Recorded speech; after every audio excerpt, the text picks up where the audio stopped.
Towards the end of 1940s, Russian researchers conducted a study in which 5 prison inmates were sealed in an airtight chamber and dosed with an experimental stimulant gas to test the effects of prolonged sleep deprivation.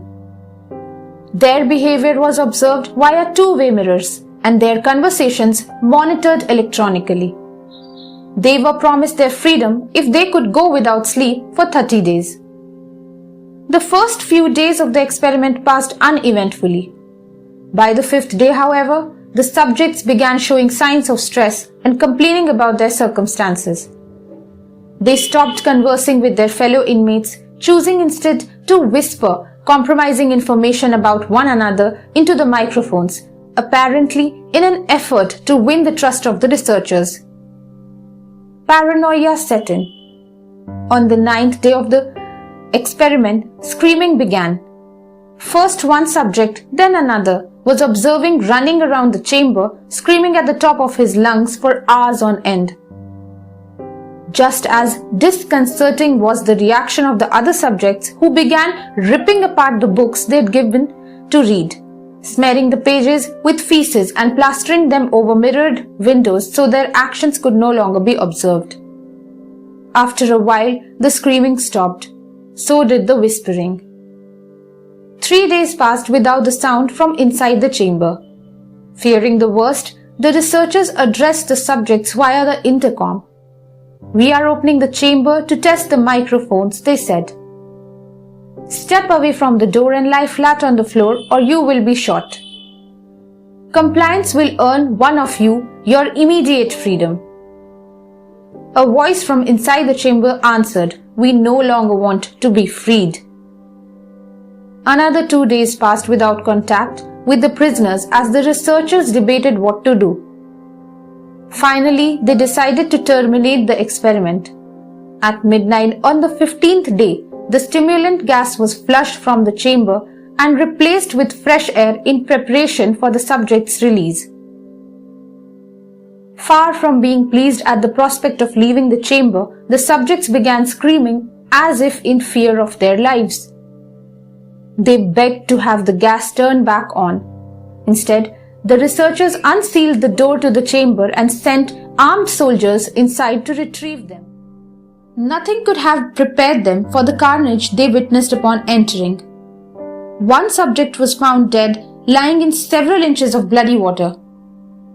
Chunks of his flesh had been torn off and stuffed into the floor drain. All the test subjects were found to be severely mutilated, and the wounds appeared to be self-inflicted. They had ripped open their own abdomens with their bare hands and disemboweled themselves. Some had even eaten their own flesh. The 4 who were still alive were terrified of falling asleep and refused to leave the chamber, again pleading with the researchers to turn the gas back on. When the soldiers attempted to remove them by force, the inmates fought back ferociously.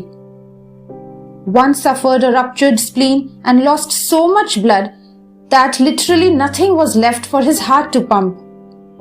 Nevertheless, he continued flailing for full 3 minutes before his body finally went limp and he died. The remaining subjects were finally restrained and transported to a medical facility for treatment. The first to be operated fought so furiously against being anesthetized that he tore muscles and broke bones during the struggle. As soon as the anesthetic took effect, his heart stopped. The rest of the subjects underwent surgery without sedation. Far from feeling any pain, however, they laughed hysterically on operating table. So hysterically that the doctors, perhaps fearing for their own sanity, administered a paralytic agent to immobilize them. After surgery, the survivors were asked why they had mutilated themselves and why they so desperately wanted to go back to the stimulant gas. Each gave the same answer: "I must remain awake." The researchers considered euthanizing them to obliterate their every trace of failed experiment, but were overruled by their commanding officer, who ordered that it should be resumed immediately, with 3 of the researchers joining the inmates in the sealed chamber. Horrified at the prospect, the chief researcher pulled out a pistol and shot the commanding officer point blank. He then turned and shot one of the two surviving subjects. Pointing his gun at the last one left alive, he asked, "What are you? I must know." "Have you forgotten so easily?" the subject said, smiling. "We are you. We are the madness that lurks within you all, begging to be free at every moment in the deepest animal mind. We are what you hide from in your beds every night. We are what you sedate into silence and paralyze when you go to the nocturnal haven where we cannot tread." The researcher fired a bullet into his heart. The EEG monitor flatlined as the subject murmured these last words, "So nearly free."